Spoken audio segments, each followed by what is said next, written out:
Fala pra gente só um pouco mais exemplos, né? A gente sempre olha muito pro Grupo City, mas eu sei que tem vários outros MCOs espalhados pelo mundo. Fala uns outros exemplos aí pra gente se familiarizar. Do ponto de vista de relevância, né? E tô colocando em número de clubes como relevância, a gente pode questionar aí quem tá indo melhor, quem não tá indo tão bem. Mas depois a gente tem a Red Bull, né? Que tem um projeto bastante consolidado e que a gente admira muito, né? São nossos clientes há muito tempo aqui, o Red Bull Bragantino no Brasil. E tem uma visão, a própria Red Bull, né, ela enxerga essa divisão como uma divisão de projetos proprietários, que tem os clubes de futebol, que tem as escuderias de Fórmula 1, que tem as competições, né, que eles têm lá, competição de avião, de salto de penhasco, de skate, de surf, de esqui, enfim, isso é muito enraizado no DNA da Red Bull. Então eles têm hoje 8 clubes no mundo inteiro, né, estão indo para o 8º clube, né, eles estão com 7.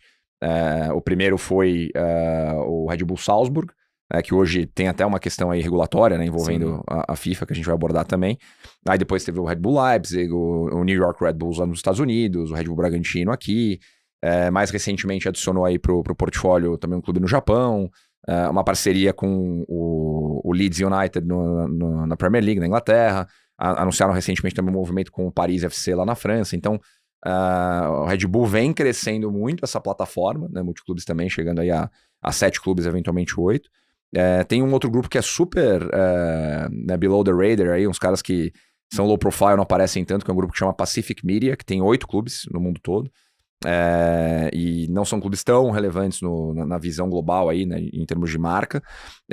A 777, né, a 777, ainda dona de uma parte do Vasco aí, nesse imbróglio judicial que foi criado, né, que chegou a ter 7 clubes antes de praticamente não, mas quebrar, né, e tá num processo de recuperação judicial nos Estados Unidos, né, então tinha o Vasco aqui no Brasil, tinha clube na Bélgica, clube na Itália, né, o Genoa, que é um clube super tradicional na Itália, chegou a ter esses 7 clubes, chegou muito perto de comprar o Everton na Inglaterra, sim. E aí, né, o negócio colapsou, e aí tá no imbróglio com o Vasco. A Eagle, né, que o Danilo teve aqui para falar, né, do Botafogo, do Molenbeek, do Lyon, e do Crystal Palace. Então, em termos de relevância, assim, são os 5 que a gente coloca aí normalmente como os que puxam a fila. É até legal porque entre eles tem várias diferenças no modelo de operar, né?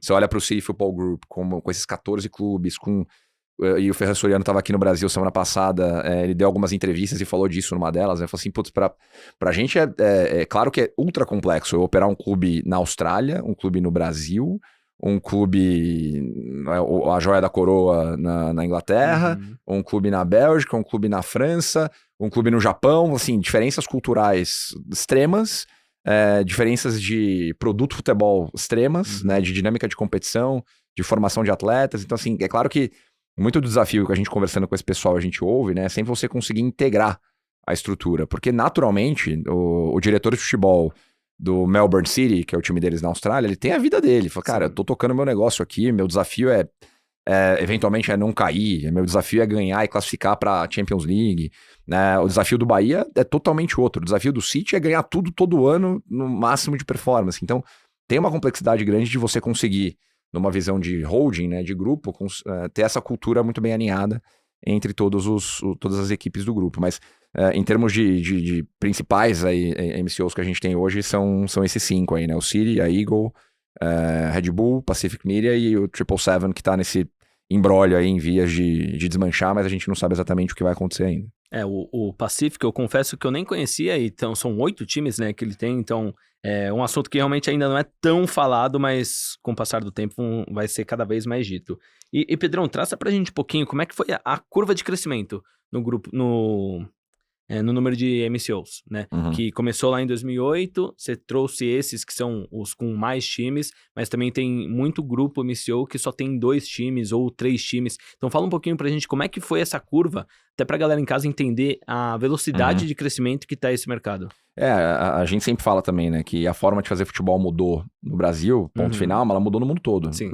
Então a gente tá numa indústria nova, numa indústria que cresce bastante, que atrai muito interesse de capital privado, como eu falei aqui no começo, e a curva de crescimento de MCO, que é assustadora no bom sentido, para mim, especificamente, que estou dentro do mercado aí há quase 10 anos, ela demonstra muito isso, né? Então a gente pega lá, City Football Group veio em 2008, né, com a compra do Manchester City, De lá para cá, a gente chegou hoje em 125 grupos multiclube aí, que tem mais de um clube em diferentes regiões. Então, ao longo do caminho, como é que foi essa curva, né? Trouxe a colinha aqui para não falar coisa errada. Mas a gente saiu de um grupo multiclubes lá em 2008 para 28 grupos em 2015, para 94 grupos em 2021, para os 125 grupos que a gente tem hoje. Isso resulta em um total, né, esses 125 grupos hoje, eles têm o controle de 336 clubes de futebol. Isso ainda muito concentrado na Europa, claro. Mas indica que a gente está num movimento crescente, né, de uma tendência que não tem volta. E aí tem um lado legal desse número, né, de 125 grupos que tem mais de um clube, porque quando a gente olha quantos clubes eles têm, na prática a gente tem poucos grupos com esse perfil, né, que tem mais de 5 clubes, que tem mais de 6 clubes.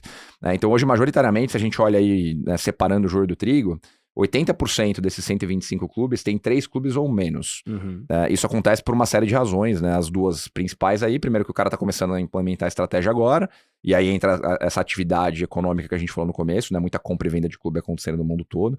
A gente mesmo, né? A gente tem as duas verticais dentro da Outfield, né, de gestão e de Advisory M&A, né, nossa vertical de Advisory M&A, a atividade está, assim, tremenda. A gente hoje está trabalhando com grupos, comprando clube no Brasil, comprando clube na Europa, comprando clube nos Estados Unidos, vendendo clube nos Estados Unidos, vendendo clube na Europa, vendendo clube no Brasil. Então, o negócio está extremamente aquecido no mundo todo, porque as pessoas estão, né, os grupos estão caminhando nessa direção. Então, eu tenho um clube, estou comprando o segundo, ou eu tenho o segundo, estou comprando o terceiro, ou estou em terceiro e estou pensando, cara, será que eu vou ter 10? Será que eu vou ter 5? E aí entra a segunda questão fundamental, que a gente também fala muito com as pessoas que trabalham dentro desses grupos, que volta na primeira coisa que eu falei aqui, né? Do cara conseguiu dominar a operação de um clube. Será que eu vou replicar isso para 2, 3, 4, 5? E a gente ouve muita gente falar que mais que 3 aí começa a ficar difícil demais. Assim, né? Você tem esse desafio geográfico, cada um com a sua agenda no dia a dia, com as suas prioridades. Então, por isso que tem uma complexidade grande de você ter mais que 3. A gente ouve muito isso no mercado. Mas aí 20% dos 125 grupos tem mais que 3, né? Então a gente está falando aí de... são 17 grupos que tem 4 clubes e são 8 grupos que tem 5 ou mais. E aí entra essa turma que a gente falou no começo aqui, os principais exemplos de plataforma multiclube.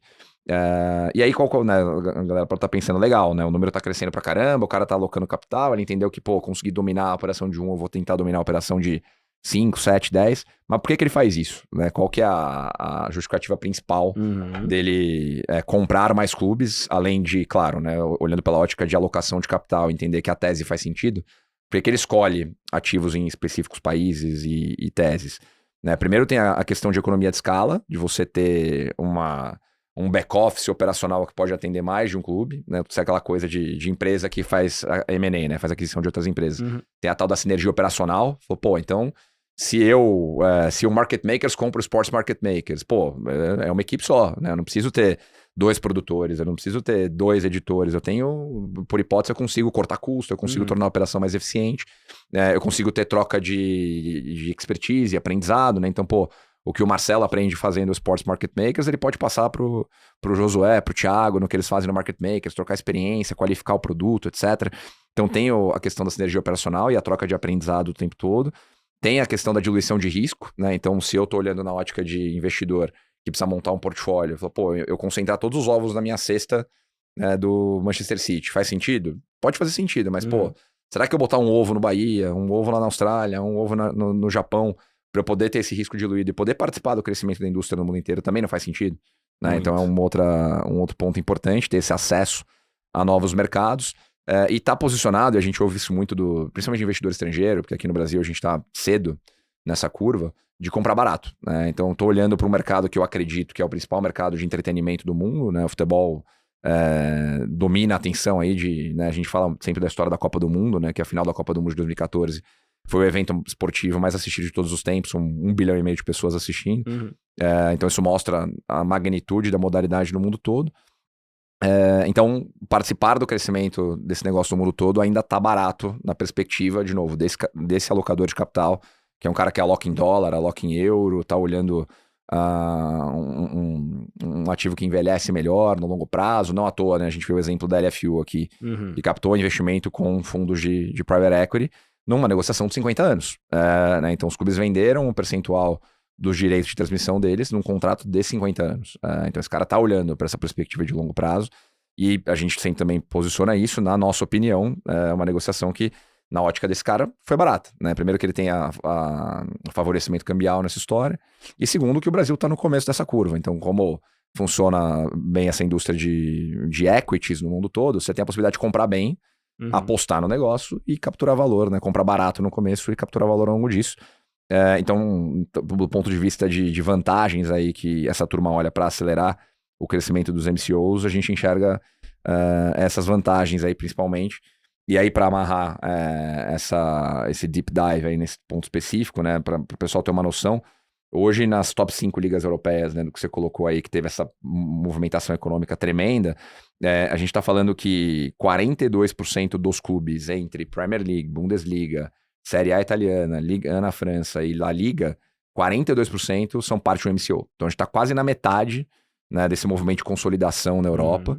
E aí, antecipando alguma pergunta que pode estar na cabeça da galera aí, né, a gente até falou disso antes aqui, isso vai chegar no Brasil? Vai, com certeza. Não sei quando, nos próximos 10 anos, mas a gente vai ter mais MCOs aqui no Brasil, com certeza.